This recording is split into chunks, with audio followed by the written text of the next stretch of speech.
Hello traders, welcome to TVM trading. எல்லோரும் எப்படி இருக்கீங்க? எல்லோரும் நல்லா இருப்பீங்கன்னு நம்புகிறேன். நானும் நல்லா இருக்கேன். ஸோ நம்ம இன்றைக்கி என்ன பார்க்க போகிறோம் அப்படின்னா, 500 இருக்க டிவிடெண்ட் ஸ்டாக்ஸு என்னென்ன அப்படின்னு சொல்லி பார்ப்போம். எவ்வளோ பர்சன்டேஜ் தராங்க அப்படின்னு சொல்லி, என்னென்ன செக்டார்ஸ் அப்படின்னு சொல்லி பார்க்கலாம். ஸோ வாங்க நம்ம என்னென்ன செக்டார்ஸில் என்னென்ன எவ்வளோ தராங்கன்னு சொல்லி பார்ப்போம். ஸோ நான் இதெல்லாம் வந்து பார்த்திங்கன்னா ஒரு எக்ஸலில் எடுத்து நோட் பண்ணி வச்சுருக்கேன், ஈஸியாக எக்ஸ்பிளைன் பண்ணலான்றதுக்காக. ஸோ டிவிடெண்ட் ஸ்டாக் அண்டர் 500, ஓகேங்களா? ஸோ என்னென்ன ஸ்டாக்ஸ் இருக்குன்னா, ITC, coal India, REC, PTC, GAIL, oil India, Hindustan petroleum, NMDC, NHPC, RITES, ஓகேங்களா? ஸோ இவங்களாம் வந்து என்னென்ன ஸ்டாக்ஸ் சொல்லிட்டோம். இவங்களாம் எவ்வளோ ப்ரைஸில் இருக்காங்கன்னு பார்த்தீங்கன்னா, எல்லோரும் வந்து ஆல்மோஸ்ட் 500 ருபீஸ்க்குள்ளே இருக்காங்க. இதில் வந்து பார்த்திங்கன்னா ரொம்ப கம்மியாக இருக்கிறதுன்னு பார்த்தீங்கன்னா என்ஹெச்பிசி, என்எம்டிசி, அப்புறம் ஐடிசி, அப்புறம் பிடிசி இந்தியா. ஸோ இவங்களாம் ரொம்ப கம்மியாக இருக்காங்க, ஓகேங்களா? ஸோ இவங்க என்னென்ன செக்டார்ஸில் வராங்கன்னா, ஐடிசினா எஃப்எம்சிஜி, ஓகே. கோல் இண்டியானா அவங்க என்ன பண்ணுவாங்க, மைனிங் செக்டார்ஸ், அப்புறம் பவர் ஃபினான்ஸு. ஸோ எல்லா டேபிளில் கரெக்டாக போட்டிருக்கேன். ஸோ இவங்க எவ்வளோ நம்மளுக்கு டிவிடெண்ட் தராங்கன்னா 4 to 7%. பிடிசி இந்தியா லிமிடெட்ன்றவங்க 7% தராங்க. 180 தான் இருக்காங்க அவங்க, 183, 7% நம்மளுக்கு தராங்க, ஓகேங்களா? ஸோ இப்போ நம்ம இதில் நம்ம இன்வெஸ்ட் பண்ணோம்னா நம்மளுக்கு என்ன கிடைக்கும் அப்படின்னா, இயர்லி ட்வைஸ் கூட டிவிடெண்ட்ஸ் தராங்க ஒரு சிலர். ஸோ அப்போ நம்ம டிவிடெண்ட் தரும்போது நம்மளுக்கு ஒரு பேசிவ் இன்கமாகவும் இருக்கும். நம்மளுடைய அந்த ஸ்டாக்ஸும் வந்து மேலே அப்ஸ் அண்ட் டவுன்ஸ் இருக்கும்போது, மேலே போச்சு அப்படின்னா நம்மளுக்கு அந்த ஸ்டாக்ஸோட விலையும் ஏறும்.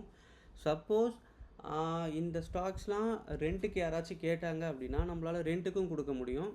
ஸோ ரெண்ட்டுக்கு கொடுத்தோம்னா அதிலேருந்து ஒரு சின்ன இன்கம் வரும். ஸோ நம்மளுக்கு வந்து ஒரு ஸ்டேபிளான இன்கம் வர்றதுக்கான சான்சஸ் நிறையா இருக்குது, ஓகேங்களா? ஸோ இப்போது இதில் வந்து நம்ம ஒரு 1 lakh வந்து இன்வெஸ்ட் பண்ணி அதுலேருந்து ஒரு 5 to 6% வந்து ஏர்ன் பண்ணோம்னா, நம்மளுக்கு வந்து பார்த்திங்கன்னா எஃப்டி இருக்குல்ல, ஸோ ஃபிக்ஸ்டு டெபாசிட். ஸோ அதையே நம்மளால் வந்து டிவிடெண்ட் மூலயமாவே அதை விட அதிகமாக ஏர்ன் பண்ண முடியும் அப்படின்னு சொல்லி நம்ம பார்க்கலாம். ஆக்சுவலி பண்ண முடியும். ஏன்னா இப்போ பார்த்தீங்க அப்படின்னா இவங்களாம் 7% தராங்க. ஸோ இந்த ஸ்டாக்கை நம்ம வாங்கி வச்சோம்னா ஸோ இயர்லி நம்மளுக்கு 7% தராங்க டிவிடெண்ட் மட்டுமே. இதே வந்து பேங்க் எப்படி வந்து பார்த்தீங்க அப்படின்னா அவங்க என்ன பண்ணுவாங்க, 6% அந்த மாதிரி பேஸ்ட் ஆன் பேங்க்கை பேஸ் பண்ணி இருக்குது. பட் இங்கேயே நம்மளுக்கு 7% கிடச்சிருது, ஓகே. ஸோ இப்போ நம்மளுக்கு ஒரு 1 lakh கிடைக்குது. அது நம்ம இன்வெஸ்ட் பண்ணோம்னா எப்படி இன்வெஸ்ட் பண்ணலாம், எந்தெந்த ஸ்டாக்கில் இன்வெஸ்ட் பண்ணலாம் அப்படின்னு சொல்லி நான் இன்னொரு டேபிள் ஒன்று போட்டு வச்சுருக்கேன். ஸோ அதையுமே நம்ம இப்போ பார்ப்போம், ஓகே.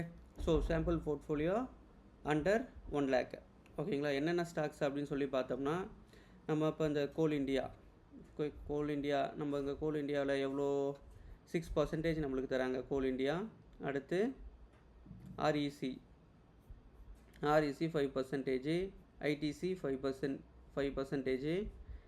அடுத்து கெயில் வந்து எவ்வளோ 4 to 5. அதுக்கப்புறம் ஆயில் இண்டியா. ஸோ இதை வச்சு நம்ம ஒரு போர்ட்ஃபோலியோ க்ரியேட் பண்ண போகிறோம். ஸோ இதில் வந்து பார்த்திங்கன்னா 25%, 25,000 கோல் இண்டியா, அகைன் இன்னொரு 25,000 ஆர்இசி, ஐடிசிக்கு 20,000, அப்புறம் கெயிலுக்கு 15,000, ஆயில் இண்டியாவுக்கு 15,000, ஓகேங்களா? ஸோ நம்மளுடைய 1 lakh எப்படி பிரிச்சிட்ட உடனே நம்மளுடைய அந்த ரஃப் எஸ்டிமேஷன் வந்து பார்த்திங்கன்னா ஆனுவலாக நம்மளுக்கு 5 to 6% நம்மளுக்கு கிடைக்கிறதுக்கான வாய்ப்புகள் நிறையா இருக்குது, சரிங்களா? ஸோ இந்த கோல் இண்டியான்றது வந்து அவங்க என்ன அப்படின்னா high dividend yield among large cap. வந்து இவங்க இந்த லார்ஜ் கேப்லேயே வந்து அதிகமான ஒரு டிவிடெண்ட் தராங்க. அடுத்து வந்து ஆர்இசி, அவங்க வந்து ஸ்ட்ராங் ஏர்னிங்ஸ்னால் என்ன, நல்லா சம்பாதிக்கிறாங்க. அட்ராக்டிவ் வேல்யூவேஷன், அவங்களோட வேல்யூவேஷனாக நல்லா இருக்குது. குட் பே அவுட் ரேஷியோ, அதாவது இந்த ஐடிசி இந்த டிவிடெண்ட்ஸ்லாம் தராங்களே அதெல்லாம் ரொம்ப நல்லா இருக்குது. அப்புறம் ஐடிசி வந்து stable business and dividends. Oil India வந்து பார்த்திங்க அப்படின்னா அவங்க வந்து இந்த கமாடிட்டி அந்த மாதிரிலாம் லிங்க்டு இருக்காங்கள்ல, க்ரூட் ஆயில். ஸோ அதனால் வந்து அவங்களுக்கு நல்ல ஒரு இது கிடைக்குது. கெயில் வந்து பார்த்திங்க அப்படின்னா இன்ஃப்ராஸ்ட்ரக்சர், அவங்களோட இதுவும் நல்லா இருக்குது. ஸோ இந்த 1 lakhல வந்து பார்த்திங்க அப்படின்னா நம்ம இத்தனை செக்டார்ஸில் போட்டிருக்கோம். அதுக்கப்புறம் இது வந்து இயர்லி வந்து 5 to 6% வந்து நம்மளுக்கு ப்ராஃபிட் கொடுப்பாங்க. ஸோ இது வந்து பார்த்திங்க அப்படின்னா நம்மளுடைய அந்த பேங்க்கோட எஃப்டியை பிரேக் பண்ணுறாங்க. ஓகேங்களா? ஸோ இந்த மாதிரி தான் நம்மளுடைய வெல்த்தை நம்ம க்ரியேட் பண்ணணும். அதே போல் இன்கேஸ் இந்த ஸ்டாக்ஸில் நம்மளுக்கு ரெண்ட்டுக்கு விடறதுக்கான ஆப்பர்ச்சுனிட்டி கிடச்சிச்சின்னா அதையும் நம்ம ரெண்ட்டுக்குமே விடலாம்.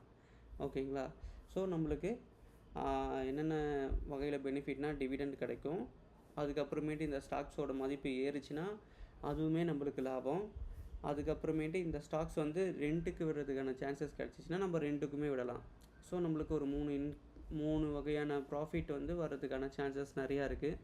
இப்போ வந்து பார்த்திங்கன்னா இந்த ப்ரைஸில் வந்து ரொம்ப லோவாக இருக்குது. ஸோ இன்வெஸ்ட் பண்ணணும் அப்படின்னு நினைக்கிறவங்க இன்வெஸ்ட் பண்ணலாம். ஓகேங்களா? ஸோ ஜஸ்ட் ஒரு ஐடியா தான் இது எக்ஸிக்யூட் பண்ணுறது இல்லை எப்படி அப்படின்னு சொல்லி நீங்கள் திங்க் பண்ணி பார்த்துட்டு, சப்போஸ் 1 lakh இன்வெஸ்ட் பண்ண முடியல, ஒரு 10,000 20,000 அந்த மாதிரி இன்வெஸ்ட் பண்ணி நம்ம இதில் எப்படி இது ஒர்க் ஆகுது அப்படின்னு சொல்லி நம்ம பார்க்கலாம். ஸோ டிவிடெண்ட் வந்து நம்ம டேரெக்டாக பேங்க் அக்கௌண்ட்டுக்கு தான் வரும், டிமேட் அக்கௌண்ட்டுக்கு வராது. Okay, thank you. Yeah, by.